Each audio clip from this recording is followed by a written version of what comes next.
Hello बच्चों, let us read the question and the question says a coin which is placed on a rotation turntable slips when it is placed at distance of 9 cm from the center.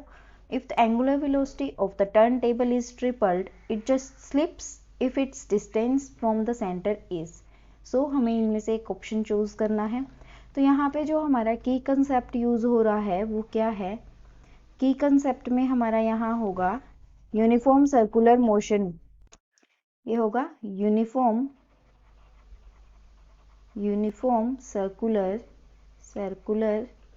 Motion. और according to uniform circular motion क्या होता है कि जब हमारा कोई भी object एक सर्कुलर पाथ में मूव कर रहा है तो उसको हम बोल लेंगे सर्कुलर मोशन, लेकिन अगर वो कांस्टेंट स्पीड से मूव कर रहा है तो वो वहाँ क्या होएगा?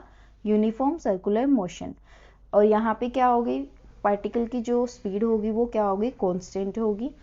और इसके बाद हमारा क्या है कि हमें डिस्टेंस कितना दे रखा है? 9 सेंटीमीटर। इसका मतलब क्या हुआ? हमारी जो R1 की वैल्यू है means R1 is equal to 9 centimetre हम लेके चल रहे हैं। ये क्या है? हमारे पास गिवन है जो भी है। उसके बाद हमारी जो एंगुलर वेलोसिटी है हम स्टार्टिंग में मान रहे हैं ω1 है। और उसके बाद जो ये क्या है? हमारी एंगुलर वेलोसिटी। उसके बाद हमारी क्या हो रही है? Velocity is tripled. तो अब जो हमारी ω2 है वो कितनी हो जाएगी? 3ω1 हो जाएगी। सो अब हमारा क्या होगा? इसमें क्या है कि ये क्या कर रहा है? स्लिप कर रहा है। एक कॉइन जो है वो स्लिप कर रहा है as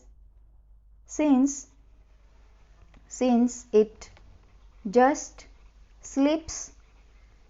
slips so maximum friction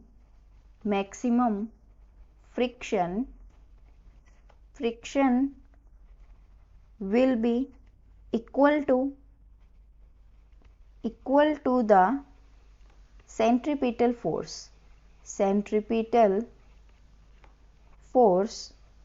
in both cases।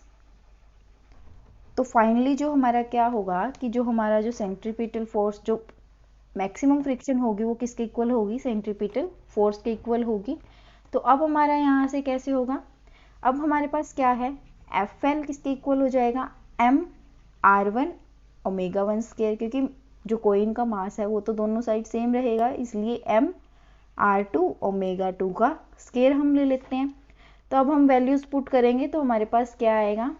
m से m कैंसल्स आउट, तो हमारे पास R1 की वैल्यू हमें कैलकुलेट करनी है। R1 की वैल्यू R2 की वैल्यू हमें कैलकुलेट करनी है। और R2 की वैल्यू हमारे पास क्या आ जाएगी? यहाँ से m तो हमारा कैंसल्स आउट हो गया। तो ये क्या हो जाएगा? अब ये हमारा बनेगा R1 ω1 डिवाइडेड बाई ω2 का स्क्वायर। अब हमारे पास सारी वैल्यूज है उनको पुट करेंगे। 9 × 1/3 का स्क्वायर, क्योंकि यहाँ पे क्या हो जाएगा? ω1 बाई ω2। तो ω1 इज बाई 3ω1, ये कितना हो जाएगा? 9/9। This one becomes 1 centimetre. So हमारी जो R2 की वैल्यू होगी वो कितनी बन जाएगी? 1 सेंटीमीटर। हैंस हमारा जो डी ऑप्शन है 1 सेंटीमीटर क्या हुआ? Correct option. Hope you understand the solution. Best of luck.